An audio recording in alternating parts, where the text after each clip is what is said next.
Uh, okay, in the meantime, waiting for everyone ask a question. I still have a couple of questions from the student. One student asked me, send a question to us like, I heard a tip that shouldn't put on a strong point in CV. Keep one or two strengths in the case interviewer asks about the others. Is that true? Interesting question, right? Is that true? I can tip off this first. I totally think that you should put all the strong point on there because, as I mentioned, what if you don't get a chance to interview? So that's the thing. Um, so yeah, you always want to list all the strong point in your CV, and if the interviewer interested in it, they will ask, and then you can answer. Mm-hmm. Um, because you have to think about the scenario where you don't have an interview at all, and you that's too late, right? So you always want to put all the strong point on there. Mike, you have any Yeah, idea? absolutely, absolutely. I Yes. would agree 100% with that. And even if you don't get an interview, or let's say you do get an interview, right? But you don't put all of your strong points on your CV. Let's say that you got a publication in a journal, and you didn't put it on your CV, and the interviewer doesn't ask about it. Then what? Then your interviewer will never ever know that you got an amazing publication in your career, and that's something that would set you apart from other applicants. So always put all of your strengths in your CV and all of your accomplishments in there. Yes. I wouldn't say put I am a team player in your CV. Make it professional achievements and accomplishments. Yeah, that's very good point. Like put all the thing you have. Don't don't let it, and then one day you feel regret about what you did. All right, we still have one more question. Because like that topic on the speaker, even like our center, that's it for the medical, right? But some people they care about another position, another work. So how different between applying to the like some medical field and another field like they said in non-government organizations. So how different between them? So they asked Dr. Leo. Yeah.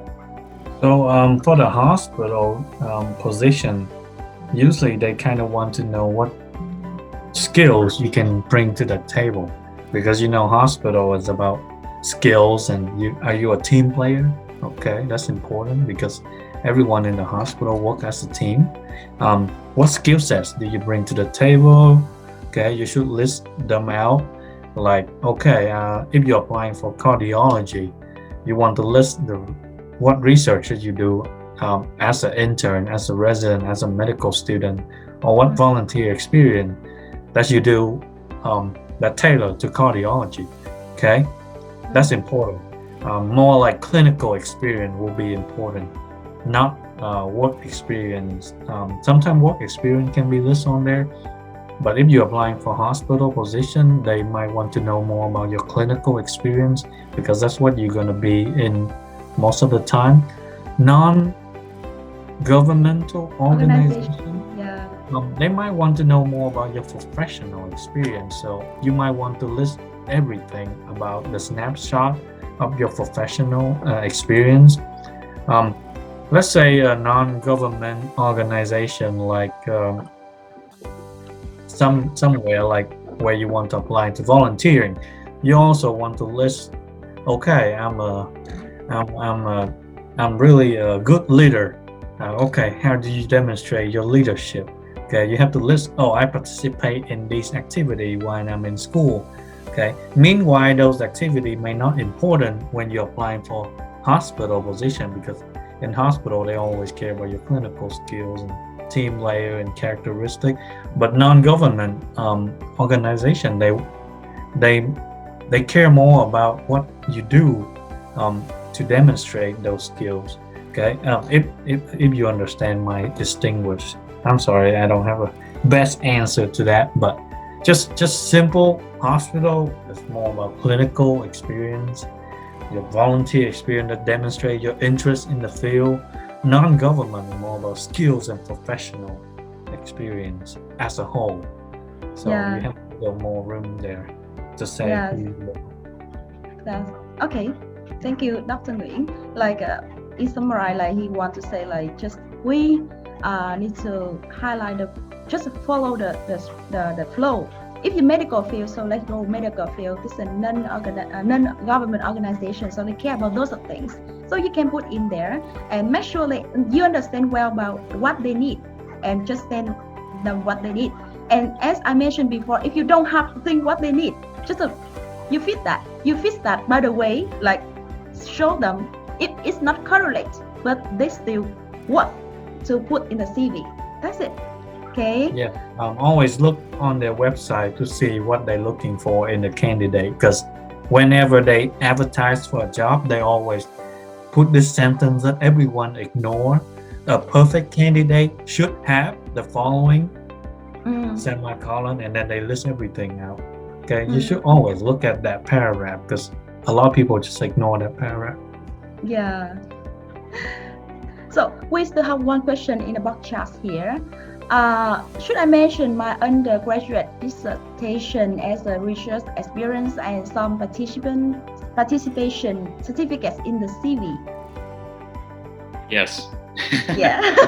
Okay. Thank you. 100%. Yes. Yeah. List it. 100%. Especially if you don't have any other publications or research experience, it can be, a make or break to your application, and even better if it's in your field of choice. But yes, I would definitely list that. So one more thing, when you list that, make sure like you can write something down below this, because as I told you, Mike, some people they just like receive a certificate, but they didn't do anything, and even they don't have any experience. Yeah. So make sure you put something below and to describe what you did, what you learned.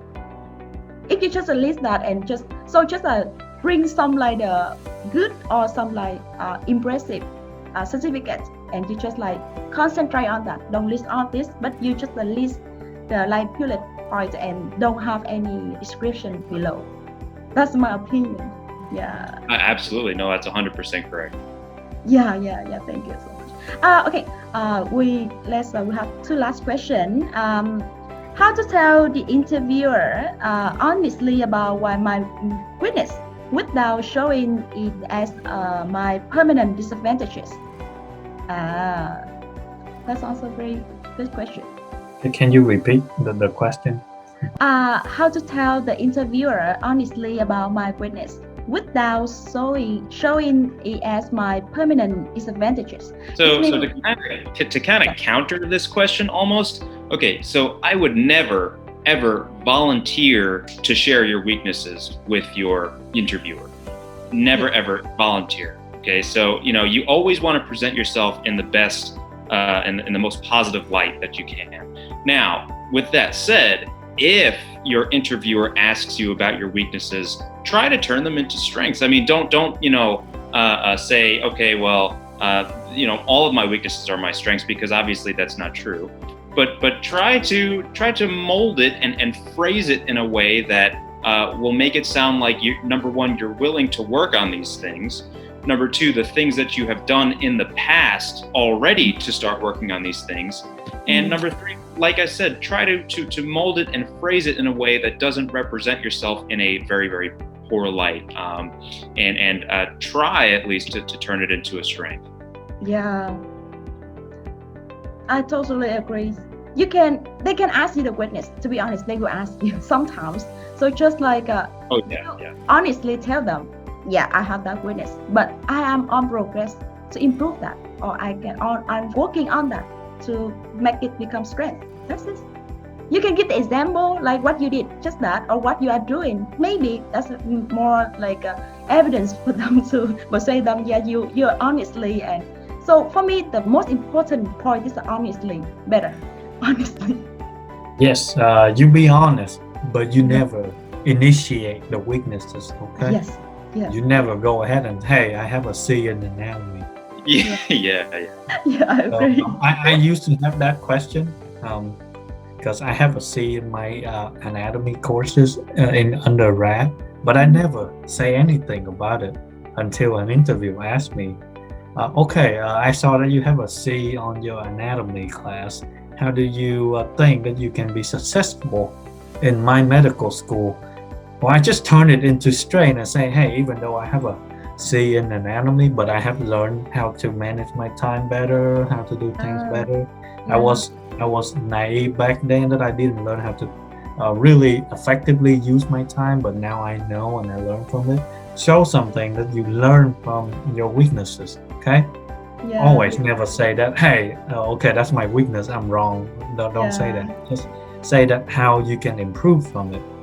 Yeah. Thank you. We have the last question. Like, is there any app support to write CV? That's true. Seems very new to me. Apps or software can have a supporter to write CV. For me, like, I don't have any experience about that. How about you guys? Apps? No, I wouldn't allow an app to write your CV. I would. This is a very personalized document, and I wouldn't allow nor trust a computerized program to allow to write my CV for me. So definitely take the time to do this on your own. That way, you know where everything is. You know the most notable accomplishments where they are in the CV, and I think it's just a better way to distinguish yourself if you did it on your own. Yeah, I totally agree. Just spend time for that. Put the efforts on that, and like well prepared for that. So don't try to do something that's make they feel like you are not like pay a lot of attention in there. All right, so we spent 1 hour together. So you guys, if you have any question, feel free to ask us, and otherwise, so we have to say thank you so much for two of speakers today. Very like excellent or very great experience and the sharing for the how to make the good in CV and in the cover letter. So I hope it's a really benefit for you guys today. So thank you so much to a doctor, for audience, for everyone, and have a good night. Thank you so much for having me. Thank you so much, everyone. Yes. Okay. So yeah, we will see you guys in next talk show with another topic we bring to you guys. Thank you so much. Thank you. Thank you. Oh, sorry. Oh, we forgot. What? We forgot to take a picture. Hey, sorry, you guys. Can you? Some people are still here, so you guys can open the card if you feel like that's not don't have any problem, so we can take a picture. I'm sorry so much. Sorry. Yeah, we need to take a picture, and yes. Wow, but still good, right? Still one screen is good, right? Okay, so one can help us to take a picture with the two of us very excellent speakers today. Okay, just like yeah, you guys.